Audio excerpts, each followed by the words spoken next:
सभी बहन भाइयों को नमस्कार। भारतीय जड़ी बूटी परिवार में स्वागत है। आज हम जंगली जड़ी बूटियां के बारे में जानकारी देंगे। अपामार के बारे में, इस जड़ी बूटी के फायदे के बारे में बात करेंगे। कौन सी बीमारी में जड़ी बूटी काम करेगी, जुड़ी रही है इस वीडियो में। वीडियो शुरू करते हैं। इस जड़ी बूटी को अपामार के नाम से जाना जाता है। अलग अलग शहरों में, अलग अलग गाँव में अलग अलग नाम से जाना जाता है। आपको बताते हैं कौन सी भाषा में किस नाम से जाना जाता है, और आप भी हमको बताए आपके क्षेत्र में किस नाम से जानते हैं। हिंदी चिरचिरक, संस्कृत अपामार, मैथिली लगचिरा, भोजपुरी औगा, गुजराती अधेरी, मराठी अधारा, बंगाली अपान, मारवाड़ी अध्वजारी, सिंधी मर्जिका, कन्नड़ उत्तरिनी, तेलुगु दुचैनिक, फारसी खारवाजो, अरबी अतकुमा।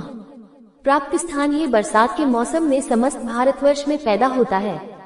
पहचान, अपामार का छोटा झाड़ क्षुप होता है, जो विशेषकर बरसात में स्थान स्थान पर पैदा होते हुए देखा जाता है। कहां कहां पर यह 12 मास भी होता है। इसकी ऊंचाई 1 से 3 हाथ तक होती है। पत्ते लंबाई लिए हुए कुछ गोल और नोकदार होते हैं। पत्तों के बीच में से एक मजजरी निकलती है, उसमें सूक्ष्म और कांटे युक्त बीज होते हैं।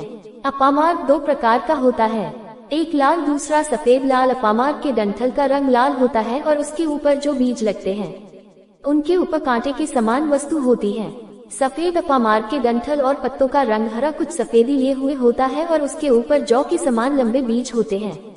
गुण, आयुर्वेद अपामार का दुआ गर्म, चरपरा, कफनाशक तथा कंडू, उदर रोग, आव और रुधिर विकार को दूर करता है। इसके अतिरिक्त यह वमनकारक व मलरोधक है।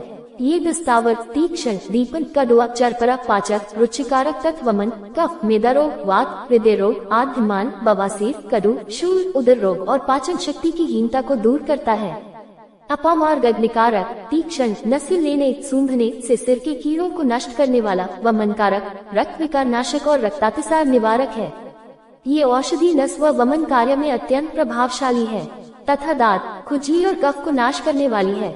यूनानी, यह पौधा पहले दर्जे में शीतल और रूक्ष है तथा कामोद्दीपक, हर्षोत्पादक, वीर्यवर्धक, संकोचक, मूत्रल और धातु परिवर्तक है। उपयोग, 1. मस्तिष्क की पुरानी बीमारियों, पीनस के भयंकर रोग, आधा शीशी, मस्तक की जड़ता इत्यादि रोगों में जब मस्तक के अंदर कफ इकट्ठा हो जाता है, कीड़े पड़ जाते हैं और कोई दूसरी औषधियाँ काम नहीं करती, तब अपामार को बीजों को चूर्ण करके सुधाने से चमत्कारिक लाभ होता है।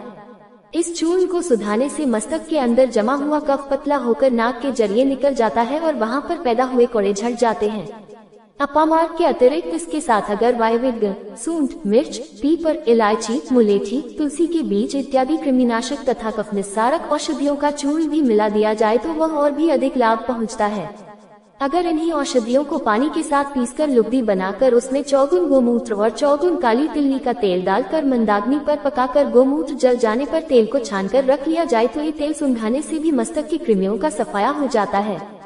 2. जिस स्त्री को प्रसव के समय भयंकर कष्ट हो रहा हो और प्रसव में विलंब हो रहा हो, उसकी कमर में अगर रविवार और पुष्य नक्षत्र के दिन लकड़ी के औजार से खोदकर, कुदाली इत्यादि लोहे के औजार से खोदना हानिकारक है। लाई हुई अपामार की जड़ को बांध दिया जाए तो तुरंत प्रसव हो जाता है, लेकिन प्रसव होते ही जड़ तुरंत खोल देना चाहिए, अन्यथा गर्भाशय के बाहर आने का डर रहता है।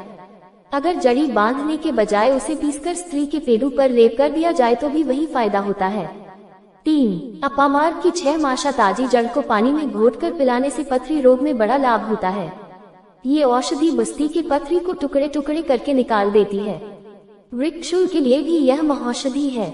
4. इसके बीजों को पीसकर उनका चूर्ण 3 मासे की मात्रा में सवेरे शाम चावल की धोवन के साथ सेवन करने से बवासीर से आने वाला खून बंद हो जाता है। अथवा इसकी जड़, बोझ और पत्तों को कूटकर उनके चूर्ण में समान भाग मिश्री मिलाकर 6 मासे की मात्रा में जल के साथ लेने से भी खूनी बवासीर मिटता है। 5. इसकी जड़ को पानी के साथ महीन पीसकर आंख में अंजने से आंख की फूलों तथा दूसरे नेत्र रोगों में लाभ होता है। अगर रोधी हो तो इसकी जड़ का 6 मासा चूर्ण शाम को भोजन के पश्चात खाकर ऊपर से पानी पोकर सो जाने से अच्छा लाभ होता है। 6. इसके पत्ते और काली मिर्चों को समान भाग लेकर गुड़ के साथ 2 रत्ती की गोलियां बनाकर बुखार आने के पहले देने से मलेरिया बुखार रुक जाता है। 7. जलोदर रोग में इस औषधि का उपयोग काफी लाभदायक होता है। 8. इसकी ताजी जड़ से प्रतिदिन दातून करने से दांत मोती की तरह चमकने लगते हैं। ये दातून दंतशूल, दांतों का हिलना, मसूड़ों की कमजोरी तथा मुंह की दुर्गंध को दूर करता है। 9. इसकी जड़ की राख को खाने और उसको गांठों पर लगाने से कंठमाला, में लाभ पहुंचता है। 10. इसकी जड़ का चूर्ण 6 मासे लेकर उसमें 2 रत्ती बंद भस्म मिलाकर खाने से प्रबल कामोदीपन होता है। 11. ये औषधि विषनाशक है। इसकी फूल वाली डालियों पर अगर बिच्छू को रख दिया जाए तो उसे पक्षाघात हो जाती है। इसके पत्तों के रस को हाथ में चुपड़ कर चाहे कैसे भी जहरीले बिच्छू को हाथ में लिया जाए और वह चाहे जितने डंक मारे फिर भी उनका कुछ असर नहीं होता। जिसको बिच्छू ने काटा हो और वह चढ़ गया हो, उसके यदि चढ़े हुए स्थान पर इसके पत्तों के रस की लकीर खींच दी जाए तो बिच्छू का जहर नीचे उतरने लगता है। ज्यों ज्यों नीचे उतरे त्यों त्यों वह लकीर भी नीचे नीचे कराना चाहिए। जब जहर डंक पर आ जाए तब इसके पत्तों को पीसकर उनकी लुगदी डंक पर बांध देना चाहिए। इसके साथ ही भीतरी उपचार की तरह अगर इसकी जड़ को महीन पीसकर 10-12 गुने पानी में घोलकर उसका पानी थोड़ा थोड़ा जब तक कड़वा न लगने लगे तब तक पिलाया जाए तो जहर उतर जाता है। पानी ज्यों ही कड़वा लगने लगे पिलाना बंद कर देना चाहिए, क्योंकि यही जहर उतरने का प्रमाण है।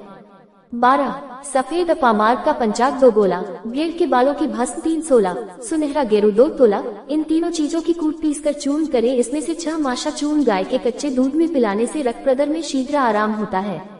13. इसके सूखे पत्तों को हुक्के में रखकर पीने से एवांस रोग में लाभ पहुंचता है। अपामार्ग की जड़ में कफ की खांसी और दमे को नष्ट करने का चमत्कारिक गुण विद्यमान है। इसके सारे झाड़ को जड़ समेत उखाड़ कर उसे जलाना चाहिए। फिर इसकी राख 10 रुपये घर लेकर उसमें 2 तोला सज्जी खाद, 2 तोला ध्यवक्षार, 2 तोला नौसादर, 3 तोला हल्दी और 10 तोला अजवाइन डालकर उसका चूर्ण कर प्रतिदिन 1.5 मास के करीब सवेरे शाम लेने से कफ की खांसी में बहुत लाभ होता है। इसी प्रकार इसकी जड़ का चूर्ण आधा तोला लेकर उसमें 7 काली मिर्च का चूर्ण डालकर दोनों शाम ठंडे जल के साथ फनकी लेने से 2 वर्ष का पुराना दमे का रोग दूर होता है। ये दवा 7 दिन तक पथ्यपूर्वक लेने से 90% लाभ होता है। जब तक दवा चालू रहे तब तक गेहूं की रोटी, भात इत्यादि खाना चाहिए तथा छाती और कंठ पर घी की मालिश करते रहना चाहिए। इस प्रयोग से यदि कभी उल्टी हो तो उससे नहीं डरना चाहिए। 14. इसके पत्तों का रस नासूर के ऊपर लगाने से नासूर भर जाता है। 15. भस्मारित रोग जिसमें बहुत भूख लगती है और खाया हुआ अन्न भस्म हो जाता है, उसमें अपामार्ग के बीज का चूर्ण 1 तोला देने से रोग मिट जाता है। 16. भयंकर उदरशूल में अपामार्ग की जड़ 6 मासे, कुक्रोधा के पत्ते 6 मासे, सफेद जीरा 3 मासे, काला नमक 1 मासा, इन सबको पीसकर इसमें 6 मासे की खुराक देने से आराम होता है। 17. अपामार्ग की जड़ को धोकर उसका रस निकाल लें। जितना ये रस हो उससे आधा तिल्ली का तेल मिलाकर आग पर चढ़ा दें। जब रस जलकर तेल मात्र शेष रह जाए तब छानकर शीशी में रख लें। इस तेल की 2-3 बूंद गर्म करके कान में हर रोज डालने से कान का बहरापन दूर हो जाता है। हमारे द्वारा दी गई जानकारी अगर आपको अच्छी लगे तो इस चैनल को सब्सक्राइब करें, वीडियो को लाइक करें, शेयर करें, कमेंट करें। सभी बहन भाइयों को नमस्कार। फिर से हाजिर होंगे नए वीडियो के साथ में।